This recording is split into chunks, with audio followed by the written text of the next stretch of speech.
High, আমি পায়েল আর আমার YouTube চ্যানেলে তোমাদের সবাইকে স্বাগত। আজ তোমাদেরকে নিয়ে যাব মেঘের রাজ্য মেঘালয়ে। থাকবে 4 দিনের ট্যুর প্ল্যান, সাথে থাকবে খাওয়া দাওয়া, গাড়ি ভাড়া, হোটেল, বাজেট আর সাইট সিন, যাতে তোমরা নিজেরাই নিজেদের ট্যুর প্ল্যান করে নিতে পারো কোনো রকম ট্রাভেল এজেন্সির সাহায্য ছাড়াই।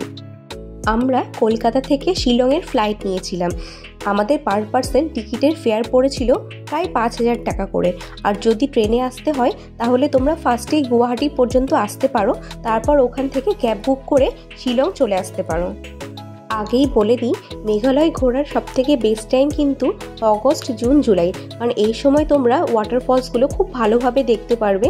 কিন্তু ডাউকি ঘোরার জন্য বেস্ট টাইম ডিসেম্বর, জানুয়ারি, ফেব্রুয়ারি, কারণ এখানকার জল তখন ক্রিস্টাল ক্লিয়ার থাকে। এয়ারপোর্ট নেমেই আমরা আগে কার বুক করে নিয়েছি, যেটা আমাদের পড়েছে 2,000 টাকা।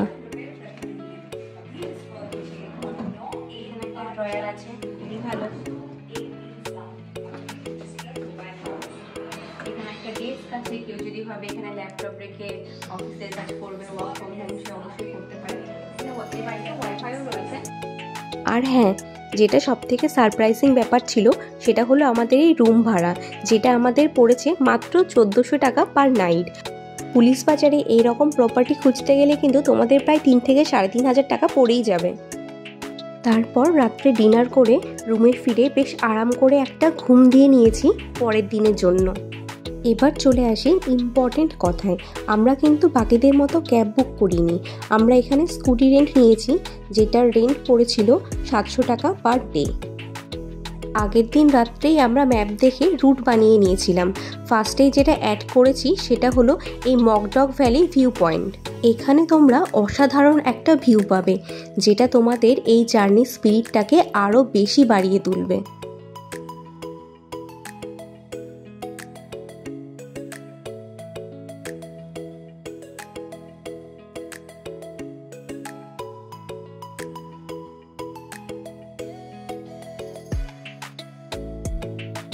এর সামনেই তোমরা পেয়ে যাবে ছোট ছোট অনেক দোকান।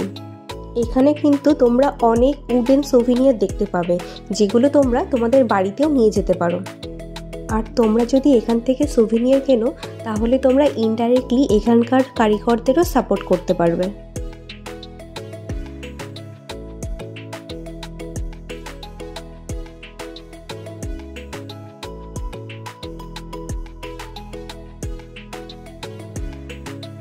এর পাশেই থাকছে ছোট্ট একটা ধাবা, এখানে তোমরা ব্রেকফাস্ট করে নিতে পারো। আমরা এখানে আলু পরোটা নিয়েছিলাম, যেটার দাম পড়েছিল 100 টাকা।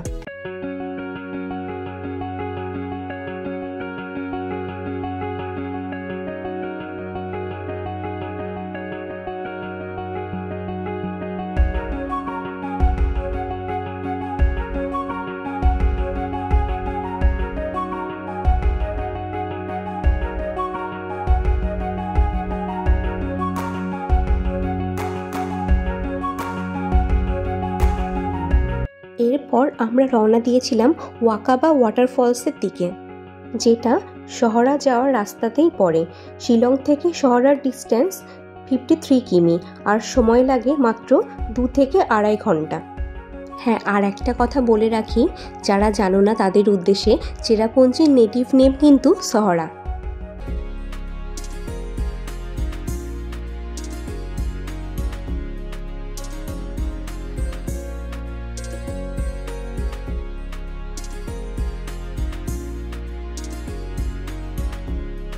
এখানকার রাস্তাঘাটগুলো কিন্তু ভীষণই পরিষ্কার পরিচ্ছন্ন, তোমরা কিন্তু রাস্তার দুধারে কোনো নোংরার প্যাকেটই দেখতে পাবে না।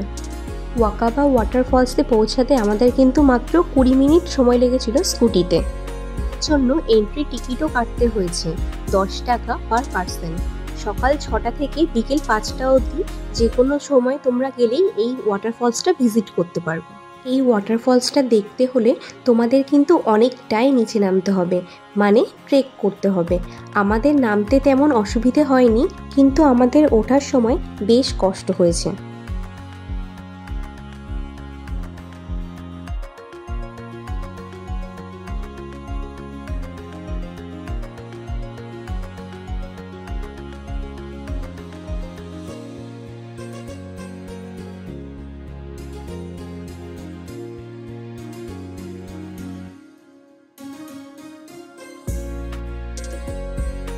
এখানকার ওয়েদার প্রতি মিনিটেই চেঞ্জ হতে থাকে। একটু আগে বেশ পরিষ্কার ঝকমকে দিন ছিল, কিন্তু নিমেষের মধ্যেই আবার মেঘে কালো হয়ে এসেছে। আমাদের যেতে যেতে সামনে পড়েছিল অরেঞ্জ রুট রেস্টুরেন্ট। যারা যারা এখানে আসে সবাই মোটামুটি এখানেই কিন্তু খাওয়া দাওয়া করে থাকে। রেস্টুরেন্টের ভেতরটা কিন্তু বেশ পরিষ্কার পরিচ্ছন্ন এবং খাবারের কোয়ালিটিও বেশ ভালো। তবে এখানকার মজাদার একটা জিনিস কি জানো তো, এখানকার স্টাফরা সবাই ট্র্যাডিশনাল অ্যাটায়ারে খাবার সার্ভ করছিল। দেখতে কিন্তু খুবই ভালো লাগছিল। আর এখানকার জানলা দিয়ে তাকালে তোমরা পুরো পাহাড়ের ভিউটাও পাবে। এরপর আমরা খাওয়া দাওয়া কমপ্লিট করে আবার স্কুটি নিয়ে বেরিয়ে পড়েছি। আমাদের এবারে নেক্সট ডেস্টিনেশন ছিল কিনরেম ওয়াটারফলস। পুরো রাস্তায় কিন্তু আমরা ছোট বড় অনেক ওয়াটারফলস দেখতে দেখতে এসেছি, কিন্তু এই ওয়াটারফলসটার হাইট কিন্তু অনেকটাই বেশি। এটা ইন্ডিয়ার 7th হাইয়েস্ট ওয়াটারফল, যেটা তোমরা খুব কাছে থেকে দেখতে পারবে। এটার জন্য তোমাদেরকে আলাদা করে আর ট্রেক করতে হবে না।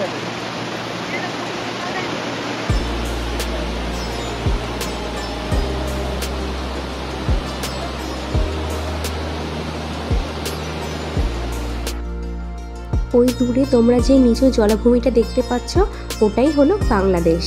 এখান থেকে বাংলাদেশের ভিউটাও কিন্তু অসাধারণ ছিল।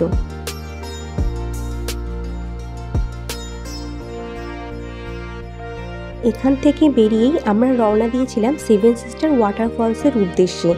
এখানকার ওয়েদার এতটাই আনসার্টেন, দেখতে দেখতে রাস্তা আবার মেঘে ঢেকে গেছিল, যার জন্য আমাদের কিন্তু খুব সাবধানে স্কুটি চালাতে হয়েছে। আর হ্যাঁ, মেঘালয়তে গেলে রেইনকোট কিন্তু মাস্ট, আর এটা সবসময় তোমাদের সাথেই ক্যারি করতে হবে।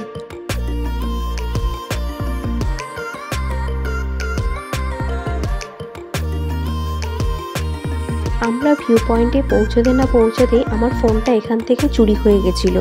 আমি ভাবতেও পারিনি এখানে এরকম একটা মিসঅ্যাপ হতে পারে। তো তোমাদেরকে বলে রাখবো, 7 সিস্টার ওয়াটারফলস দেখতে গেলে তোমরা অবশ্যই তোমাদের সাথে ফোন ক্যামেরা খুব সাবধানে রাখবে। পরের দিন সকালে আমরা আবার শিলং থেকে চেরাপুঞ্জি চলে গেছিলাম। আমাদের আজকের নেক্সট ডেস্টিনেশন ছিল নকালিকাই ওয়াটারফলস। এখানকার এন্ট্রি টিকিট কিন্তু 50 টাকা পার পার্সন।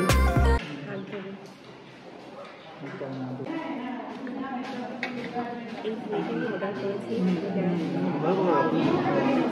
ভেজ থালি, এটা 160 নিয়েছেন।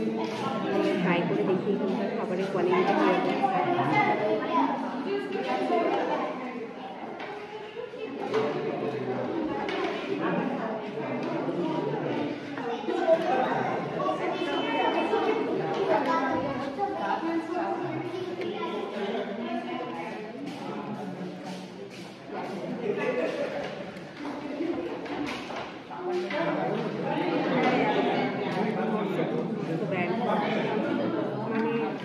এখানে এটাই আমার মনে হয় বেস্ট খাবার। তো এর থেকে বেশি এক্সপেক্ট আমি করছি না যে এটা ভালো হবে।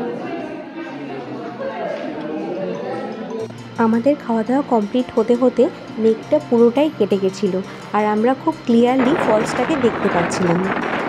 এরপর আমরা বেরিয়ে পড়েছিলাম 7 সিস্টার ওয়াটারফলস দেখার জন্য, যেটা আগের দিন মিস করে গেছি। তোমরা এখানে দারুণ একটা সিনিক ভিউ পাবে। 7 সিস্টার ওয়াটারফলস ইন্ডিয়ার 4th হাইয়েস্ট ওয়াটারফলস, যেটার হাইট 1033 ফিট।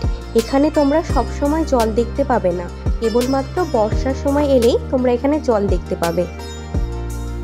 এখন আমরা যাচ্ছি আমাদের আজকের লাস্ট ডেস্টিনেশনে, যেটা হলো গার্ডেন অফ কেভস।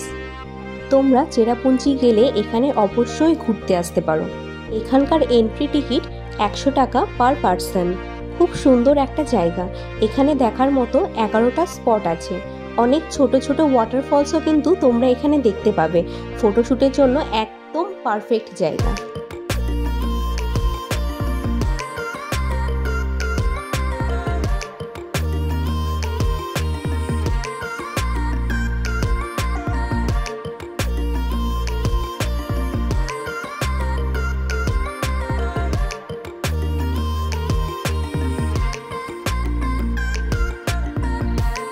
এখানকার স্পটগুলোর মধ্যে অন্যতম হলো এই ব্যাম্বু ব্রিজ।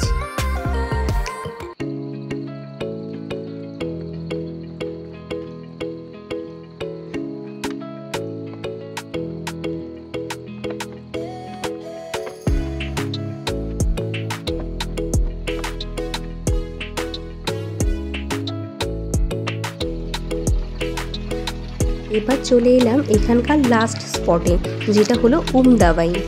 এটাকে মেডিসিনাল ওয়াটারও বলা হয়ে থাকে। এখানকার লোকাল লোকজনদের থেকে আমরা জানতে পারি এই জলে মেডিসিনাল বেনিফিটও আছে। এখানকার জল অনেকে খায়, আবার অনেকে বাড়ির জন্য নিয়ে যায়। আমরা মোটামুটি সব প্লেসগুলো কভার করে এবার ফিরে যাচ্ছিলাম আমাদের শিলংয়ের হোমস্টেতে। এটা আমার ফার্স্ট ভিডিও। তোমাদের যদি ভিডিওটা ভালো লাগে তাহলে অবশ্যই লাইক করো এবং শেয়ার করো। আর যদি কোনো ভুল ত্রুটি থেকে থাকে তাহলে কমেন্টে অবশ্যই জানিও।